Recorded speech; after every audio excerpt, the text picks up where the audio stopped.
જી રાજકોટ શહેરના એ division police station વિસ્તારમાં Panchnath plot ખાતે રહેતા ફરિયાદી શ્રી જલધીભાઈ ઝવેરી એમના ઘરેથી ગઈ તારીખ 15 ઓગસ્ટથી 4 સપ્ટેમ્બર દરમિયાન કોઈપણ સમયે ચોરીનો બનાવ બનેલો. ફરિયાદીશ્રીને 4 તારીખે આવી ચોરી થઈ છે એવી જાણ થયેલી અને પરિવારજનોને બધાને ભેગા કરીને પૂછેલું કેટલી રકમની શું થાય છે. એણે પછી પોલીસને જાણ કરી છે. આશરે 10.5 લાખ જેવી રોકડ અને 60 તોલા જેવું સોનાના દાગીનાની ચોરી થયેલી. પોલીસને જાણ થતાં પોલીસે સ્થાનિક પોલીસ એ ડિવિઝન ડી સ્ટાફ અને ક્રાઇમ બ્રાન્ચના સભ્યોની અલગ અલગ ટીમ બનાવી અને આ મોટી રકમનો ગુનો હતો તો શોધવા માટે તાત્કાલિક પ્રયત્નો હાથ ધરવામાં આવેલા. અને આ પ્રયત્નોના ભાગરૂપે પ્રાથમિક તપાસમાં જાણવા મળેલું કે જે ફરિયાદી છે ફરિયાદીના ઘરે અગાઉ ઘરઘાટી તરીકે કામ કરનાર એક ઈસમ હતો જેનું નામ ગોપાલ મીણા છે. એ શંકાના દાયરામાં આવેલો. આપણને આ રીતે ડાઉટ થતા તાત્કાલિક પોલીસની ટીમ સ્થાનિક પોલીસની ટીમને એ આ જે આરોપી છે ગોપાલ મીણા એ મૂળ રાજસ્થાનનો રહેવાસી છે તો રાજસ્થાન ટીમ મોકલી આપેલી અને ત્યાંથી રાજસ્થાનની સ્થાનિક પોલીસની પણ મદદ લીધેલી આની અંદર. અને રાજસ્થાનની સ્થાનિક પોલીસ અને આપણી પોલીસ બંનેની મદદથી આ ગોપાલને શોધી કાઢવામાં આવેલો. ગોપાલની સાથે ત્યાં પ્રાથમિક પૂછપરછમાં એની સાથે સંકળાયેલા બીજા 2 ઈસમો જે પણ આ ચોરીમાં સામેલ હતા બંનેના નામ છે મુકેશ મીણા અને જગદીશ મીણા. એ બેને પણ પોલીસની ટીમે ત્યાંથી હસ્તગત કરેલા અને એ બંને પાસે ટોટલ 3 જણ પાસેથી આશરે 9,90,000 જેટલી રોકડ અને 74 તોલા જેટલું સોનાના દાગીના રિકવર કરેલા છે. અત્યાર સુધી તપાસમાં આ વસ્તુ શોધી નથી.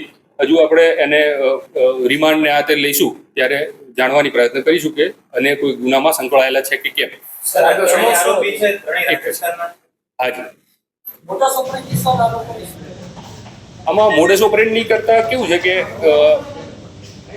આ જે ગોપાલ મીણા જે કીધું એ ફરિયાદીના ઘરે આજથી 4 માસ પહેલા સુધી ઘરઘાટી તરીકે કામ કરતો હતો અને લાંબા સમય સુધી અને 3.5-4 વર્ષ સુધી આ ફરિયાદીના ઘરે એણે કામ કરેલું છે. એટલે ફરિયાદીના ઘરના સ્ટ્રક્ચરથી એ પૂરી રીતે વાકેફ હતો. કયા કયા રૂમ ક્યાં છે ઘરના સભ્યોથી તમામથી વાકેફ હતો. ઘરના સભ્યોના નિત્યક્રમ અને ટાઈમ ટેબલથી એ વાકેફ હતો. એટલે આ આરોપીએ બનાવના દિવસે કેવી રીતે કરેલું કે જે ફરિયાદી છે ફરિયાદીના દાદાના રૂમમાં કબાટ છે એની અંદર આ રોકડ રકમ અને દાગીના રેગ્યુલરલી એ લોકો રાખતા. આ આરોપી જે છે ગોપાલ એને આ દાદાની સેવા કરતો હતો મેં કીધું એ પ્રમાણે 3.5-4 વર્ષથી. એટલે એ બધી એમના ટાઈમ ટેબલથી વધતા કબાટની ચાવીઓ ક્યાં રાખતા એ બધી વસ્તુથી એ વાકેફ હતો. એને ખ્યાલ હતો. એટલે એ 1 તારીખ 2 તારીખની નાઇટ 1 તારીખની નાઇટ અને 2 તારીખની સવાર એ દિવસે એ રાજસ્થાનથી આગલા દિવસે આવી ગયેલો અમદાવાદ. આ લોકોએ એક એમની તકેદારી માટે મોબાઈલ ટ્રેસ ના થાય તે માટે અમદાવાદ જ્યાં રોકાયેલા ત્યાં 3 જણે મોબાઈલ મૂકી દીધા અને મોબાઈલ લીધા વગર અહીંયા આવેલા. આ ભાઈ જે છે ગોપાલ એ ઘરની બધી જીઓગ્રાફીથી વાકેફ હતો. એટલે એ દિવાલ કૂદીને ઘરમાં એન્ટર થયો.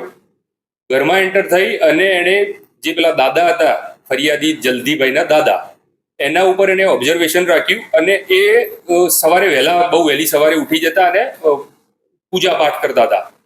તો જે તૈયાર થઈને પૂજા પાઠમાં ગયા નીચે પૂજાપાઠનો રૂમ નીચે છે એમનો રૂમ 1st ફ્લોર ઉપર છે. તો એ 1st ફ્લોરની અંદર એના રૂમમાં જઈ એને ખબર હતી કે આ દાદાના કોટના ખિસ્સામાં ચાવી હોય છે કબાટની. એ ચાવીથી એણે બધા દાગીના અને કેશ લઈ લીધેલા. એક ચાવી 2 ડ્રોવર પૈકીની એક ચાવી એને પોતાની સાથે રાખેલી. એક ચાવી ત્યાં મૂકી અને એ ત્યાંથી એની સાથે જે બીજો ભાગીદાર હતો આરોપી સહ આરોપી એને આ મકાનની બારીમાંથી જ એણે પોટલું બનાવી અને દાગીના અને કેશનું પોટલું બનાવીને ફેંકી દીધેલું બારીમાંથી જ. અને એ પોતે જે રસ્તેથી આવ્યો હતો ત્યાંથી જ દિવાલ કૂદીને બહાર જઈને નીકળી ગયેલો. જી